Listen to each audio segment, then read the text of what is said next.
Adventure and Pipeman on W4CY Radio.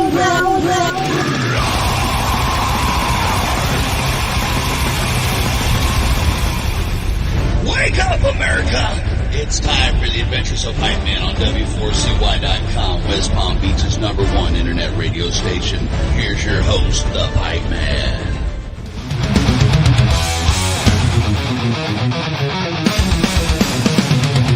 Standing still, raise the barricade, now's your back, friend or foe. Hold your ground, backs are galvanized, chained by truth that will flow. Face your fate. This is the Pipeman here on the Adventures of Pipeman W4CY Radio. I'm very excited about our next guest because I got to see them in June at Graspop, in August, Labor Day weekend, Rocklahoma, Louder Than Life, and now upcoming Aftershock. So let's welcome to the show Richie Faulkner of Judas Priest. How are you? I'm doing very well, man. Good to see you. I didn't realize you were at those shows, dude. There were some good shows right there. No doubt. Yeah, I cover all the Danny Wimmer festivals. Right. But I also do the European and the UK festivals. I do all over the US. And yes, I've been lucky enough to see you guys probably for like the 2000th time over this awesome, past few weeks. And we've got one coming up, as you said, Aftershock, right, in Sacramento. Yeah, that's going to be fun. That's my birthday weekend. Well, you get Priest and Maiden together. I know, that's wild. I used to see Priest and Maiden together when I was a teenager in the 80s, like all the time. So it's like a reunion. I was talking to Rob about it the other day, and the last time they played together like that, we played with them last year at the Aftershock Festival, but that was not on the same day. But right. I asked Rob, when was the last time you guys played with Maiden on the same day? And he thinks it's back on Point of Entry when they played together, like back in the early 80s. So it would be great to, as a fan as well, you know, I would love to see Priest and Maiden on a bill. And we were talking about getting a photo together because I don't think there's a photo of Priest and Maiden together. So hopefully we can get a photo together in Sacramento. That's pretty cool. And, you know, I know that one time Steve Harris said to you way back when that if anything happened to anybody in the band, that they would bring you right in. Well, yeah, he kind of he said, yeah, if anything happened to any of his guys, I would have been the next phone call, which is I don't know what you call it, like a validation, like, and then some. You know what I mean? If Harris would have you in his band, that's amazing. But Steve was one of the first people I told when I got the gig in Priest. You know, I was obviously in Lauren, his daughter's band, and I told the band first, and then I told Steve, and he couldn't have been happier. You know, he thought it was a great opportunity. He loves Priest, and he was more than happy to see me do something like that. You know. Well, that says a lot about you as a musician. That like two of the most iconic metal bands in history both wanted you. I mean, yeah, I mean that's well, obviously Maiden didn't. He was just saying if anything happened, I would be. You know, but yeah, it was great to be, you know, obviously I was, I knew Steve before Priest. Yeah, it's great to be in those two camps, you know, they're both favorite bands of mine, obviously. So it's good to now know both Maiden and Priest personally. It's crazy, really. Yeah, totally. And as somebody myself that in recent years had my own heart issues, I was at Louder Than Life in 2021, so I was super excited to see you playing there in 2024. Well, as you can imagine, there were a few personal milestones on that show last weekend. You know, I didn't make too much of a public thing about it because everyone seems to do that, and you know, it's a personal thing. But there was a moment in 2021. We all know what happened. But at the end of the show, at the end of Painkiller, I usually lift the guitar above my head, and I couldn't do it. Obviously, everything was happening internally. I didn't have the strength to do it. So when this one came around, 2024, there was a moment right at the end of Painkiller. I looked out at the crowd and then lifted the guitar above my head, and no one knew but me. That was my moment. That was kind of a personal milestone. Like I finished the gig as I meant to finish it. It's taken me 3 years to get back and do it, but I did it. So it was a personal milestone. And also, the first one in 2021, my daughter, she was just a little over 1 year old, and she was at home. She had no idea about what was going on. This time they came down the front in the pit, her and my other half, and you know, I teared up a bit seeing my little girl down there. She's 4 years old. She was in a leather jacket. She was having fun. Wow. And so we've gone from the one when she was 1, and now she's 4 in a leather jacket, and it kind of makes you realize what you've been through and how long it's taken, but you've got there. No doubt. And it's amazing because, like, what you went through, some people wouldn't be here in 2024, and now you're in all these festivals, on tour, new music.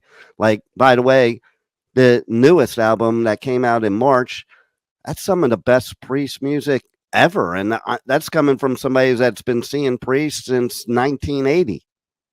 I appreciate that, man. I'm glad you enjoy it. I'm glad you like the record. But yeah, I think the first thing, you're right. People don't usually make it to the hospital with that when that happens. So fortunately, I made it to the hospital. They worked on me. They saved my life. And then I think when you come out of the other side of that, I think one of my first goals was to get back on the guitar, get back to health, and get back on the road back in 2022. And we went out in March 22. And then there's something in your brain that kind of changes. We're not here forever, and we all know that, but you don't quite know what's around the corner. So if you've got some ideas, if you've got some riffs and melodies and ideas for an album or a book, or if you haven't seen your family for a while, there's something in your brain that says, do it, get it done, get it out there. So it was back on the road, back in the studio, getting back to some sort of normality, because you never know what's around the corner, as you know. Oh, 100%. And like, it's funny because before that happens, like, I had 2 heart attacks 2 years in a row. Wow, man. And both surfing. So like end of 2017, I was in Hawaii surfing, had a heart attack, and then got cleared a year later. You know how you go through that whole year of like recuperation. Right. Cardiologist clears me. I decide I'm going to go to Costa Rica and celebrate and go surfing, and had like a massive heart attack. Oh no. Wow. Wow. And before that, it's like I'm invincible. Right. Pun intended. But yeah. I'm invincible. And then you just realize, like, I've always lived life to the fullest every day, but you realize it even more. Like, listen, you want to, like you said, you want to get everything you have out of you, because you never know what's around the corner. That's right. And it's glad you're still here, by the way, man. I'm glad you're healthy. Thanks. And doing good. Same to you. I don't know. There's always something that drives you. There's always, creative stuff. It comes from somewhere, and you're driven. You have to record it or put it out or let people hear it. I don't know what quite does that, but it's another driving factor. It becomes very clear. Your mortality becomes really clear to you, and it's just another driving factor. Not that I'm driven by fear of dying or anything like that, but it's a reality, really. And it's another driving factor that pushes those ideas out, and those songs and those riffs and stuff that you get in your head. You're driven even more so to put them onto tape and get them out there, hopefully. And you're right, because like, I'm not driven by fear, I'm driven by living, so it's like, I'm not afraid of dying, but I want to accomplish a lot more while I'm here and not waste any time doing it, which is the same philosophy there. So that's right. Tell me, what else do you want to accomplish in music that has still been something that's a goal that we can look for in the future? That's a great question. I mean, I'm the guitar player in Judas Priest. I've written 3 albums with them. I've been on, I think, 5 world tours at the moment. I accompanied them at the Rock and Roll Hall of Fame.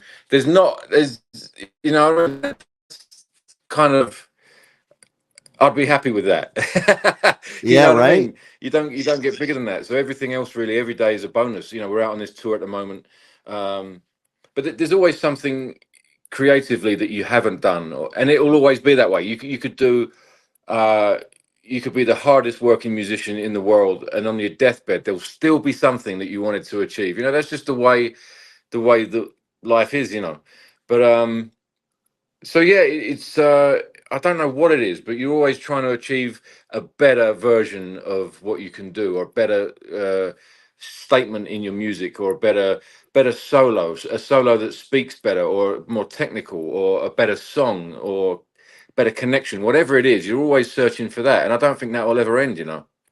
Yeah, absolutely. And so, how about also the 4-year-old? Mm. Uh, is she going to get into music? Like you got into music very young because of your dad, right? That's correct. Yeah.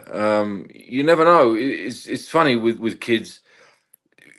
They get into stuff sometimes because you are, and then sometimes it's the opposite. They don't get into stuff because you are. They're bored of it. They're jaded. If, for example, she's been around music and guitars all her life, she might get to a point where because of that, she just doesn't want anything to do with it. You know.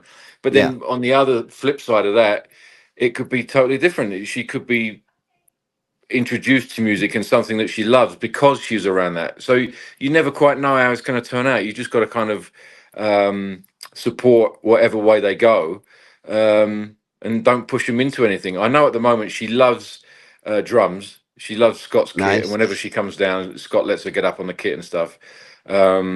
She loves to sing.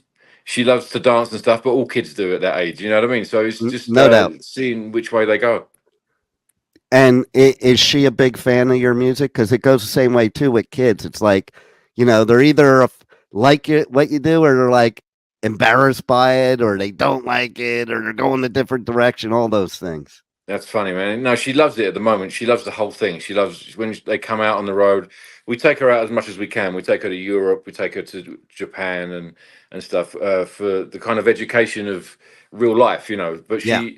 some kids, you get out there and they're crying backstage. They don't want to be there, but she loves it. She dances at everything. She loves the music. But I'm sure when she gets to like 12 or 13, then she's gonna rebel and hate what dad does. But at the moment, she still likes it. Yes, She loves Panic Attack. I love it. And that's an amazing feeling, isn't it? When your kids out there dancing to your music.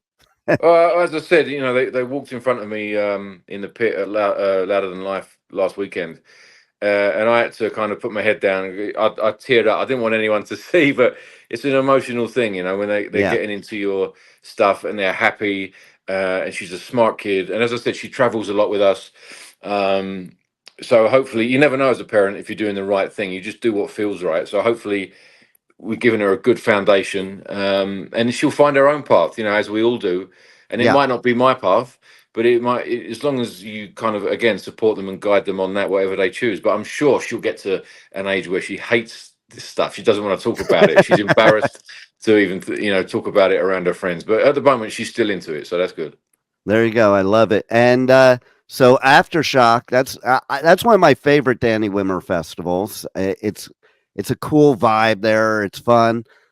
I always ask the artists that play the Danny Wimmer festivals how it feels. Like you've played festivals all over the world. How do you like playing the Danny Wimmer festivals? Because I get a lot of great feedback about how Danny treats the artists. Yeah, it's always comfortable. It's always. I mean, you get some of these festivals in Europe which have been going 25 years now. You know, so they've had the time to evolve and change anything that needs to be changed. And for a while, the festivals in the US were catching up to that. You know, Yeah. but I think festivals like the Danny Wimmer festivals, they are on par with those kind of things now. You've got Hellfest and Wacken and stuff like that in Europe. And the Wimmer festivals are kind of catching up to that level of not only for the fans, but for the bands as well. You know, we enjoy doing those festivals. We know what to expect. And when you're on a tour like this, everything's kind of, gig after gig after gig. Yeah. So you want it to run smoothly. And those festivals really do that. Yeah, you mentioned Hellfest, and I cover Hellfest too, but I was absolutely amazed the first time I did Hellfest. It was the first one after COVID with the 360 bands.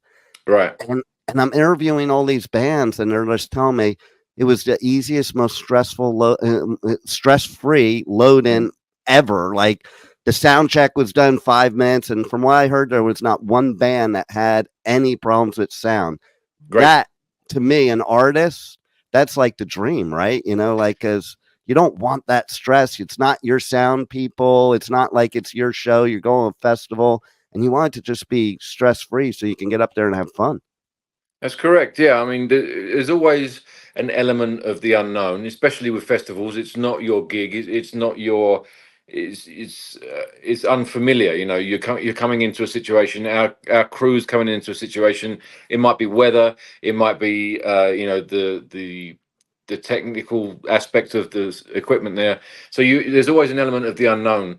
So I think you don't expect it to be 100%, but as close as you can get it to that is obviously going to be a joy for any artist coming in, any crew coming in. The smoother they can have it, the better it is for everyone, and the better show that everyone gets at the end of the day, you know. Absolutely. Well, I'm looking forward to being at your set at Aftershock. You're going to kill it, and thanks a lot for like just giving us great music when we probably need it most, because music's the best therapy and the best uniter, and Judas Priest has always united the world forever as long as I'm into music, so I'm glad that you're keeping that alive. It's an honor to be here, brother. Good to talk to you. Glad you're healthy as well. And we'll see you at Aftershock in a couple of weeks now. Not even. Yeah, next weekend. So yeah, man. We'll see you then, and thanks for being on the Adventures of Pipeman. It's a pleasure. See you then, man. Thank you for listening to the Adventures of Pipeman on W4CY Radio.